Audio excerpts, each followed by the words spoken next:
کسی شخص کے طریقہ کار سے آپ اختلاف کر سکتے ہیں لیکن اس کے مطالبے سے اختلاف، کسی کے طریقہ کار سے، لفظوں کے چناؤ سے کوئی بندہ اختلاف کر سکتا ہے لیکن اس کے مفاہیم سے، معنی سے اختلاف کر سکتا۔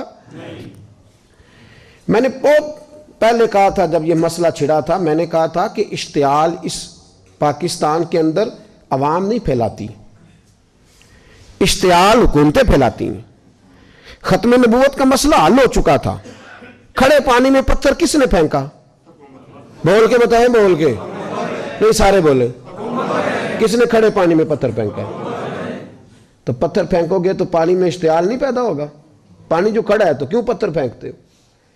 پہلے لوگ یہ تباہی کرتے ہیں۔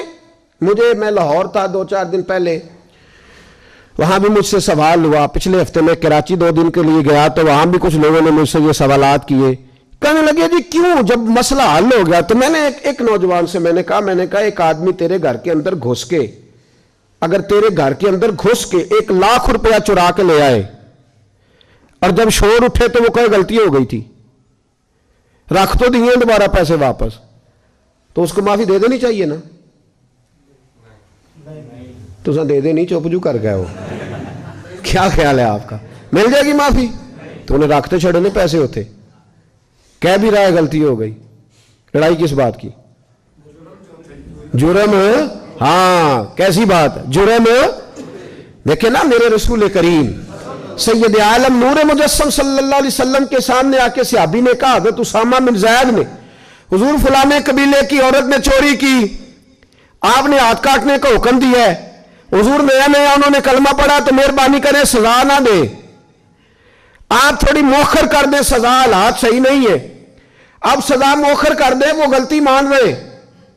تو نبی پاک صلی اللہ تعالی علیہ وسلم کے بڑے محبوب تھے حضرت اسامہ بن زید، حضور نے فرمایا اسامہ چپ کر جا، سزا بڑی ضروری ہے، اسے ملے گی۔ کہ حضور وہ میری سفارش ڈال رہے، فرمایا چپ کر، تو اس کی بات کرتا ہے، اگر میری بیٹی فاطمہ بنت محمد بھی چوری کرتی تو میں ہاتھ کاٹ دیتا، اگر فاطمہ کے لیے سزا موجود ہے، یہ دلیل دی میرے رسول پاک نے صلی اللہ علیہ وسلم۔ کام ہماری مست ہے، آپ ناراض نہ ہونا، پر مجھے شکوہ ہے، کسی جگہ رات کو محفل میں ملا دو، لوگوں کو دقت ہوتی ہے، کہتے تجھے مولویاں سون نہیں دیتا ساری رات، لوگ اعتراض کرتے۔ میلاد کا جلوس نکلے تو غریب آدمی جاتا ہے جلوس میں، امیر تو جاتے ہی نہیں، لیکن کل الیکشن آ جائے، سب سے بڑا چودھری سب سے آگے ہوگا جلوس میں، سب سے بڑا زمیندار جاگیردار سب سے آگے ہو کے نعرے لگائے گا۔ اور شکوہ ہے مجھے آپ لوگوں سے، آپ لوگ سیاسی جلسوں میں جاتے ہیں، آپ فوٹویں کھچاتے ہیں، آپ پیسے جیبوں سے خرچ کرتے، جھوٹوں کے نعرے لگاتے ہیں، جھوٹوں کے، جو تمہیں لوٹتے ہیں، تمہارا کھا جاتے ہیں، جو ظلم کرتے ہیں، غریب پر زیادتی کرتے ہیں، جھوٹوں کے نعرے لگاتے ہو۔ میلاد تو تم نے غریبوں کو دے دیا ہے، یہ جلوس تو طالب علم مرید ہمارے جو بیچارے ہماری بات مانتے ہیں، یہ تو غریبوں کے کھاتے رہ گیا ہے۔ یہاں کوئی سیاسی جماعت پڑاؤ ڈالتی تو لوگ چیختے ہوئے جاتے، تبصرے ہوتے، بیٹھ کے بیٹھتی، او اللہ سے ڈرو، یہ دیکھو وہ کیا کہہ رہے ہیں، کون سا عہدہ تم سے مانگ رہے ہیں، یہی کہہ رہے ہیں کہ وہ مجرم سامنے لاؤ جنہوں نے میرے نبی پاک کی شان میں یہ بات کی ہے۔ تو یہ غلط بات ہے، کیوں نہیں سزا دی گورنمنٹ نے، کیوں اس کو باہر نہیں نکالا؟ اور میں دلیل دیتا ہوں، ایک آدمی نے کراچی کے ایک لیڈر نے پاکستان مرد آباد کہا تھا، اس کا کھاتا مٹ نہیں گیا؟ بولے میں کراچی میں گاڑی کے شیشے کھول کے دیکھتا رہا ہوں کہ ہر دیوار پہ اس کا نام لکھا ہوتا تھا، آج کدھر گیا؟ کیا کہا اس نے؟ پاکستان مرد آباد، یہی کہا نا اس نے؟ بولے نا یار، تو سزا ہوئی کہ نہیں؟ اس کا پتہ کٹا کہ نہیں ملک سے؟ تو جو پاکستان زندہ باد نہ کہے، اگر اس کا پتہ کٹ جاتا ہے تو جو تاجدار ختم نبوت زندہ باد نہ کہے، اس پر کیوں نہیں فتویٰ لگایا جاتا؟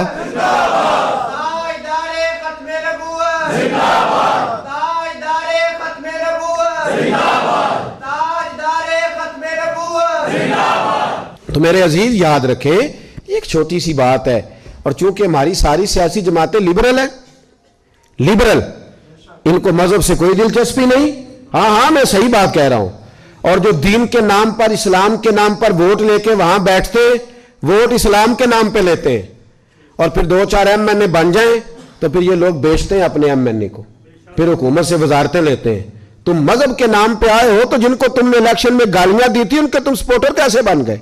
मजहब के नाम पर तुम्हारा फिर मुद्दा सिर्फ 2-4 वजारतें, इससे बाहर आए। मैंने इलेक्शन नहीं लड़ना, लेकिन गलत बात पे चुप रहना भी जुर्म होता है। इसलिए बिल्कुल कोई ओछा हथकंडा हुकूमत इस्तेमाल ना करे, बिल्कुल ना इस्तेमाल करे। अगर हम उनके साथ शरीक नहीं हुए वहां जाके, इसका मतलब नहीं हम उनके साथ नहीं। या याद रखें, यहां जो एजेंसियों के लोग आते हैं बात नोट करने, मेरी बात नोट कर ले, उनको कोई आदमी बेसहारा ना समझे, कोई ना समझे कि उनके खिलाफ कोई सख्त बात होगी तो हम चुप रहेंगे। हमें तकरीरें भी करनी आती है तो जाने भी देनी आती है। हमें आजमाया हुआ है लोगों ने बड़ी दफा, हमें सारे काम आते हैं, सारे। हमने तो कभी पसंद ही नहीं किया रोड ब्लॉक करना, हमारा तो शेवा ही नहीं। पर अगर तुम हमें छेड़ोगे तो फिर ये ना समझना अब कि इन लोगों को आता कुछ नहीं। और हमारी जमात को तो हमेशा गवर्नमेंट ने मसला है, क्योंकि हमारे पास डंडा नहीं, हमारे पास बंदूक नहीं। दहशतगर्दों की बात ये 1 मिनट में मानते हैं, गोली से डरते हैं। वहां तो बैठे हुए लोगों के पास गुलेल भी कोई नहीं, तो हुकूमत समझती है कि जिस तरह मर्जी चिमटे से उठा के फेंक देगी। और फिर वजीर दाखिला साहब कहते हैं हमें कोर्ट का आर्डर है। कोर्ट ने जब तुम्हें निकालने का आर्डर किया था तो तुम सारी सड़कों पे चिल्लाए थे, उस वक्त क्यों नहीं चुप किए कि कोर्ट का आर्डर था? ये वाला आर्डर ज्यादा जरूरी है कोर्ट का? ये खत्म नबुव्वत का मसला है, ये रसूलुल्लाह की इज्जत का मसला है। हम अगर यहां बैठे हैं या वहां बैठे हैं या कोई कराची में बैठा है, लेकिन जब ताजदार खत्म नबुव्वत का नारा लगेगा तो तुम हमें एक जान पाओगे, एक कोने में पाओगे, हमें एक मैदान में खड़े हुए पाओगे इंशाअल्लाह ताला। हमें आता है, सारे काम हमें आते, और हम बड़े बारीक बीन लोग हैं। हम हर चीज को उसकी गहराई तक समझने के, मैंने कहा कि किसी के तरीकाकार से इख्तलाफ कर सकते हैं, किसी के स्टाइल से इख्तलाफ किया जा सकता है, लेकिन मुतालबे से इख्तलाफ बिल्कुल नहीं किया जा सकता। मैं हर जगह पे कह रहा हूं और यहां भी कह रहा हूं, हर फोरम पे कह रहा हूं, और हमारा मौक़िफ़ बड़ा वाज़ेह है इस मौजू पर, बड़ा क्लियर है कि जिस बंदे ने यह ज्यादती की है उसको सजा होनी चाहिए, उसको सजा होनी चाहिए। और कोई गैर इखलाकी तरीका नहीं, कानून के मुताबिक सजा दें। आपने दी नहीं कराची के लीडर को सजा, उसने पाकिस्तान के खिलाफ बात की तो सजा दी नहीं, उसका पता नहीं काट दिया, तो लाए उन लोगों को सामने खड़ा करें, उसे सजा दें। एंकर मुंह खोलते टीवियों पे बैठे हुए, भाई मौलवी को मना करते हो सियासत पे बात नहीं करनी, तो सियासतदान को क्यों मना नहीं करते कि तुमने दीन पे बात नहीं करनी? उसे क्यों नहीं मना किया जाता? उसको आम इजाजत है। एंकर पर्सन टीवी पे बैठ के कहते हैं नबी पाक ने माफ किया, नबी पाक ने माफ किया। हां माफ किए, बड़ा माफ किया, लेकिन नबी पाक ने माफ किया, जनाब उमर ने माफ कोई नहीं किया, हजरत अली ने माफ ना कोई नहीं किया, हजरत अबू बकर ने माफ, उस्मान गनी ने माफ। कुछ काफर थे नबी पाक के बेअदब, फतह मक्का हुआ तो वो भाग गए, उनको मक्के के मुशरिकीन ने मशवरा दिया तुम हो नबी पाक के गुस्ताख, चेहरे पे पर्दे डाल के छुप छुपा के नबी पाक तक पहुंच जाओ, अगर तो हुजूर तक चले गए तो बच जाओगे, अली के हथे ना चढ़ जाना कहीं, नबी पाक तक पहुंच गए तो बच जाओगे, उमर के हथे ना चढ़ जाना, खबरदार कहीं तुम्हारा सामना खालिद बिन वलीद से ना हो जाए, डरना कहीं साद बिन अबी वकास से सामने, वो काट देंगे तुम्हें, काट डालेंगे, इसलिए कि वो हर शय बर्दाश्त करते हैं, मुस्तफा की बेअदबी बर्दाश्त नहीं करते। याद रखें, ये पहले जज्बात से खेलते हैं, पहले तमाशा डालते हैं, फिर उसके बाद कहते हैं हो गलती हो गई, मौलवी क्यों नहीं जान छोड़ रहे। अच्छा पहले कहा था गलती हुई नहीं, फिर उसके बाद कहा नहीं हुई है और हमने सही, तो बिल्कुल ठीक है, चोर चोरी मानता है तो सजा भी लेना, आइन के मुताबिक वो इतनी सी बात है, इसमें रटे वाली कौन सी बात। सहाबा में सबसे ठंडी तबीयत हज़रत अबू बकर सिद्दीक की है, सबसे ठंडी, कुछ भी हो गया अबू बकर बोले नहीं। लेकिन एक दिन उनके वालिद आए नबी पाक के दरवाजे पे, बूढ़े थे, नाबीना थे, सफेद दाढ़ी थी, आके खड़े हो गए। हुजूर ने फरमाया अबू काफा कैसे आए हो? कहा आज तो हद हो गई है, मुझे अबू बकर ने थप्पड़ मारा है। सहाबा कहते हैं जितने लोग खड़े थे सब कहने लगे ये हो नहीं सकता, अबू बकर ये कर नहीं सकते, इसलिए कि उनको तो हजरत उमर तक जाना जरा मुश्किल है, लेकिन जनाबे सिद्दीक अकबर की तो बच्चे बच्चे उन तक पहुंच सकते हैं, तो ठंडे मिजाज के हलीम बुर्दबार आदमी हो नहीं सकता। लेकिन जब उन्होंने कहा तो नबी पाक खामोश हो गए। हुजूर ने फरमाया चलो अबू बकर को बुलाओ। बुलाया जनाबे सिद्दीक अकबर को, यूं हाथ बांध के खड़े हो गए। हुजूर ने फरमाया अबू बकर तूने बाप को मारा है? चुप, थोड़ी देर के बाद फिर फरमाया, अबू बकर लोगों को यकीन नहीं आ रहा कि तुमने ऐसा किया है, लोगों को उम्मीद नहीं थी, बाप को मारा है। फिर चुप। तीसरी दफा महबूब ने फिर इशारा किया, फरमाया बोलता क्यों नहीं? जनाब सिद्दीक अकबर ने सर उठाया तो आंसुओं के कतरे दाढ़ी पे गिर रहे थे। जनाब सिद्दीक अकबर ने सर उठाया तो रो रहे थे। अर्ज करने लगे, हुजूर बाप से कहें तलवार पकड़े और मेरे टुकड़े टुकड़े कर दे, यहां कट जाऊंगा, बाप के आगे बोलूंगा नहीं। इसे कहो मुझे काट डाले, मार डाले, पर आपके बारे में बात ना करे। हुजूर आज इसने आपके बारे में बात की है, आपके बारे में। हलीमिया अपनी जगह पर मेरा इश्क बड़ा गैरतमंद है। हुजूर वो बुर्दबारी और जगह पे है, वो मेरी जात के लिए, आपके लिए नहीं है। या रसूल अल्लाह सल्लल्लाहु अलैहि वसल्लम, आज इसने आपके बारे में बात की, शुक्र करे मेरे हाथ में तलवार नहीं थी, वरना आज बाप की गर्दन कटती और मैं लोगों को बताता हमारे नजदीक सिर्फ वो बंदा बचेगा जो नबी पाक का वफादार होगा, दूसरा कोई बच सकता? क्या कह गए ख्वाजा गुलाम फरीद और आदि कर गए, कहने लगे तन तंदूर हड्डां दा बालन असी हावां नाल तपाया, कप कप मुकियां पेड़े कीते, उतों इश्क पलेथन लाया, तन दी हांडी ते मन दा सालन, उतों लून सबर दा पाया। गुलाम फरीदा वे मैं सारी तेरी, गुलाम फरीदा मैं सारी तेरी, तेनू अजे यकीन नहीं आया? का हुजूर इसे कहे आपके बारे में बात ना करे। और एक बात तो मुझे कभी भूलती नहीं जिंदगी में, कभी नहीं भूलती। अमीर मिल्लत बानी पाकिस्तान पीर सैयद जमात अली शाह साहब अमीर मिल्लत रहमतुल्लाह ताला अलैह इरशाद फरमाते कि जब तहरीक पाकिस्तान चल रही थी ना, तो हम तकरीरें करते थे कि पाकिस्तान में नबी पाक का निज़ाम आएगा। उस वक्त तो यही बताया गया था ना कि पाकिस्तान का मतलब क्या, ला इलाहा इल्लल्लाह मुहम्मदुर रसूलुल्लाह सल्लल्लाहु अलैहि वसल्लम। ये तो बाद में आके उन्होंने कभी जमहूरियत तो कभी कुछ नई बातें छेड़ी है। तो कहते हैं हम पाकिस्तान के हक में तकरीरें करते थे, तो हिंदू पंडित पाकिस्तान के मुखालिफ बोलते थे, तो हिंदुओं का जलसा हो रहा था, हिंदू ही थे सारे, मुस्लिम कोई नहीं था। उस जलसे के अंदर ना किसी हिंदू ने माज़अल्लाह हुजूर के निज़ाम पर बात करते उठते कह दिया कि हुजूर का निज़ाम तो सख्त है, हाथ कटेंगे, गर्दनें कटेंगी माज़अल्लाह। और उसने कोई ऐसा लफ्ज़ बोल दिया जो बेअदबी का था, गुस्ताखी का। वहां कोई मुसलमान नहीं था, एक साईं बैठा था, और दौरी डंडे वाले नहीं होते, दौरी डंडे वाले साईं, और कई रंगों का डंडा होता है, उसको क्या कहते हैं, मतैर जी।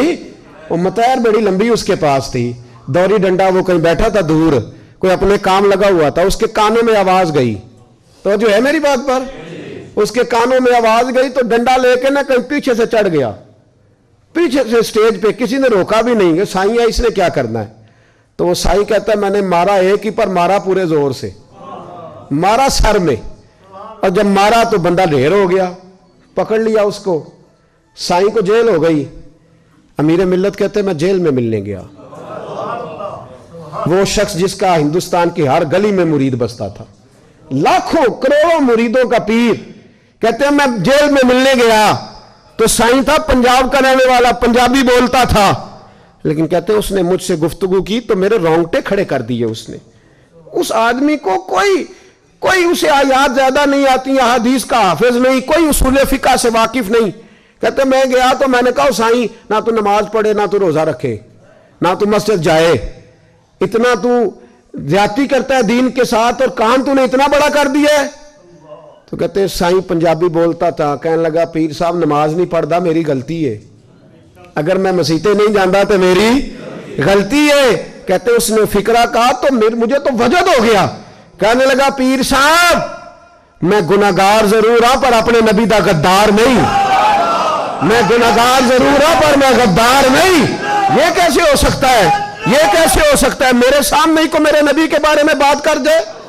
नमाज नहीं पढ़ता मेरी गलती है, मस्जिद नहीं जाता तो मेरी गलती है, लेकिन मैं गुनाहगार हूं, मैं गद्दार हूं। पीर साहब कहते हैं मुझे जुनून तारी हो गया, मेरे आंसू बरसने लगे, कहने लगा हुजूर ये तो नहीं ना हो सकता मेरी ऊंची और सुच्ची सरकार की कोई बेअदबी कर जाए, ताकत है किसी की, ये वो जुनून है जिससे काफिर डरता है, ये वो जुनून है जिससे काफिर डरता है और पीछे रहता है। इसलिए नबी पाक के साथ हमारा रिश्ता नाजुक है, इस रिश्ते को कोई छेड़ने की कोशिश ना ना ना, इसको छेड़ने की कोशिश ना करे। मैंने पहले भी कहा था तुमने बड़े बड़े जुल्म किए, बड़ी तुमने ज्यादतियां करी, بڑا لوٹا. اور یہ سارے ایک ہی لوگ ہیں, کبھی اس پارٹی میں کبھی اس پارٹی میں, چہرے بدلتے ہیں, ان کے کریکٹر نہیں بدلتے. ہم نے بڑا کچھ کیا, لیکن ہم نے تمہیں کبھی اس لیے کچھ نہیں کہا اللہ کو جواب دو گے. سمجھاتے رہے تمہیں, سمجھاتے رہے, لیکن اب تم اتنے بڑے ظالم ہو گئے ہو کہ رسول اللہ کی ذات پر بھی ہم نے شروع کر دیے. اور ان اینکروں کو کیا بتا دو ٹی وی پہ بیٹھے ہوئے, یہ مولوی صاحب کو پوچھتے ہیں کہ آپ نے پولیٹیکل سائنس میں ایم اے کیا ہوا ہے, آپ سیاسیات پہ بات کرنے آئے ہیں, آپ بیالوجی پہ بات کریں گے تو آپ ایم ایس سی ہیں, تم نے کون سا دین پڑھا ذرا بتاؤ تو صحیح. آؤ نا تم بھی اسپیشلسٹ بنو, پھر تمہیں اجازت دیں گے دین پر بات کرنے کی. ہر آدمی بولتا ہے تو کوئی نہ کوئی نئی کہانی سناتا ہے. بھائی میں شروع میں کہہ چکا کہ رائے کا اختلاف ہو سکتا ہے, لیکن مطالبے کا اختلاف ہو, مطالبہ 100% نہیں 110% صحیح ہے, 110%. ہمارا اپنے نبی سے رشتہ نازک ہے, اور جو عاشق ہوتے ہیں وہ نزاکت کو سمجھتے ہیں. کون جڑے اونج آکھن کے اسی ہیں صحیح عاشق, اسی اونج عاشق ہیں صحیح ہاں, اسی ہے صحیح عاشق, لیکن اگر آپ کہیں مسجد آ کے عاشق بنے, داڑھی رکھ کے بنے, تو وہ نہیں ہم سے بنا جاتا. ہیں صحیح عاشق, کس طرح کے عاشق؟ جو عاشق ہوتا ہے نا وہ نزاکت جانتا ہے. میں نے کہا اماں جانتی ہے کہ اس کا بیٹے سے پیار کتنا ہے, دوسرے اس کا اندازہ کر سکتے, اور تھرمامیٹر بنا کون نہیں جس سے بندہ چیک کر لے. محبتیں چیک کرنے کا تھرمامیٹر ہی کوئی نہیں. نزاکت کو, ایک صحابی تھے جوان, 12-14 سال عمر, عشق لگا سی کھیڑا کھیڑ دینوں, 12-14 سال عمر, تو ہر وقت حضور کے پاس رہتے تھے. صحابہ کہتے ہیں ہم نے سوچا ہر وقت ہی رہتا ہے. ایک دن نبی پاک صلی اللہ علیہ وسلم نے کہا ان کو ذرا بتاؤں تو صحیح ہے مجھ سے پیار کتنا کرتا ہے. صحابہ کو تجربہ کرانے کے لیے حضور نے اس سے کہا مجھ سے پیار کرتے ہو؟ اس نے کہا بیبا آپ کو پتہ ہی ہے سارا. تو حضور نے فرمایا جاؤ اپنے باپ کی گردن کاٹ کے لاؤ. کس کی؟ اوکھا جے بابا کام, ہاں اپنے باپ کی گردن کاٹ کے لاؤ. 12-14 سال عمر, چھلانگ لگائی. مسجد نبوی کے دروازے پر مولا علی شیر خدا کھڑے تھے, ان کی گردن میں تیر کمان تلوار تھی, کھینچی تلوار, اور جب دوڑے نا جذبات میں تو حضور نے فرمایا اسے پکڑ لاؤ, اس نے سچ مچ کاٹ کے لے آنی ہے, لے آؤ پکڑ کے. عاشق نزاکت جانتے ہیں. حضرت طلحہ بن برا بیمار ہو گئے, بیمار, دن میں 2 دفعہ میرے نبی تیمارداری کرنے جاتے تھے, 2 دفعہ. اللہ کرے وہ بیماری میں ہی آ جائے. چر ہویا مینو ترلے لیندیاں, کدی موڑ میرے ول واگاں, خواب میری وچ ایک وار جہاں میں ساری عمر نہ جاگاں. نبی پاک صلی اللہ علیہ وسلم 2 دفعہ تیمارداری کرنے جاتے, 2 دفعہ دن, 2 دفعہ حضور پتہ لے. ایک دن حضور شام کو گئے, ان کا ماتھا چوما تو حضور کی آنکھوں میں آنسو آ گئے. پھر میرے حبیب پاک نے ان کے والد کو کونے میں بلایا, کوئی بات کہی, باپ بھی رونے لگے. حضور نے پھر پیار کیا, چلے گئے. حضرت طلحہ اپنے ابا جی سے کہنے لگے حضور کیا کہہ کے گئے؟ کہا بیٹے کچھ نہیں. کہا نہیں مجھے بتائیں. کچھ نہیں, رشتہ ہی بڑا نازک, نہیں بتائیں. تو باپ نے سر پہ ہاتھ رکھا, کہا حضور کہہ گئے ہیں تو آج شام کو فوت ہو جائے گا, اور جب حضور نے کہا جب اس کا انتقال ہو جائے تو مجھے خبر کرنا. والد کو چارپائی پہ بٹھا کے تو حضرت طلحہ نے ہاتھ پکڑ لیا. عشق تے اگ دوویں ایک برابر, پر عشق دا سیک ودھیرا, اگ تے ساڑے ککھ تے کانے, عشق ساڑے تن میرا, او اگ دا دارو می تے پانی, مینوں کوئی دسے عشق دا دارو کیڑا, بلے شاہ اتھے کچھ نہیں بچدا جتھے عشق ہوراں دا ڈیرا. ہاتھ پکڑا باپ کا اور کہنے لگے ابا جی ایک وعدہ کرو, رات کو جب میں فوت ہو جاؤں تو نبی پاک کو اطلاع نہیں دینی, خبر. کہا بیٹے حضور کہہ گئے ہیں دینی ہے, تو کہتا نہیں دینی, کیوں؟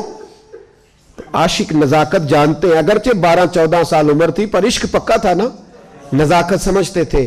کہنے لگے ابا جی جن گلیوں سے حضور نے گزر کے آنا ہے وہ یہودیوں کی گلیاں ہیں, ایسا نہ ہو میرے جنازے کی خاطر حضور گزرے اور کوئی میرے نبی کو تکلیف دے دے, اس لیے خبر نہیں کرنی مصطفیٰ کو, آپ جنازہ پڑھ کے دفنا دینا. رات کو انتقال ہوا, باپ نے جنازہ پڑھا, دفن کیا. سارا کچھ جاننے والے رسول آئے, کہا مجھے بتایا کیوں نہیں؟ عرض کی محبوبہ, کہتا تھا حضور کو تکلیف نہیں دینی, میری ذات کی خاطر تکلیف نہ دینا, نہ کوئی یہودی تکلیف نہ پہنچا دے, گلیاں یہودیوں کی ہیں, قربان جائیں. ساری دنیا روضہ رسول پہ, اور میرے رسول نے فرمایا مجھے بتاؤ اس کی قبر کہاں ہے. ساری دنیا روضہ رسول پہ, اور نبی پاک اس غلام کی قبر پہ کھڑے آنسو بہہ رہے ہیں. صحابہ کہتے ہیں ہر قبر پہ دعا یہ ہوتی تھی یا اللہ قبر کشادہ کر دے، یا اللہ اس کا حساب آسان کر دے. یہاں دعا بھی انوکھی، اس کے لیے دعا بھی انوکھی، رشتہ ہی بڑا نازک ہے. میرے نبی پاک نے دعا بڑی انوکھی فرمائی، کہا اے اللہ جب میرے طلحہ کی تیرے ساتھ ملاقات ہو تو ذرا اس سے مسکرا کے ملنا، وہ تیری شان کے لائق ہے، ذرا اس سے مسکرا کے ملنا. کہتے ہیں وجد ہو گیا طاری، اس لیے کہ جو رشتہ نبی کا امتی سے ہے اور امت کا رسول سے ہے اس کی نزاکت کو صرف غلام جان سکتے ہیں. غلام جان. میں نے پچھلے جمعے بھی کہا تھا، مجھے ایک شخص کہنے لگے آپ بتیاں لگاتے ہیں، جھنڈیاں لگاتے ہیں. میں نے کہا بس نہیں چلتا، ہم تو تارے بھی لگا دیں، ہمیں ہمارا پتہ ہی نہیں. میرا دل کرتا ہے گلی گلی پھروں اور یہ نعرہ لگاؤں، جان ہے عشق مصطفیٰ روز فضو کرے خدا، جس کو ہو درد کا مزہ وہ نازے دوا اٹھائے کیوں، اور پھر کے گلی گلی تباہ ٹھوکریں سب کی کھائے کیوں. اگر دل کو یہ عقل دے خدا تو تیری گلی سے جائیں کیوں.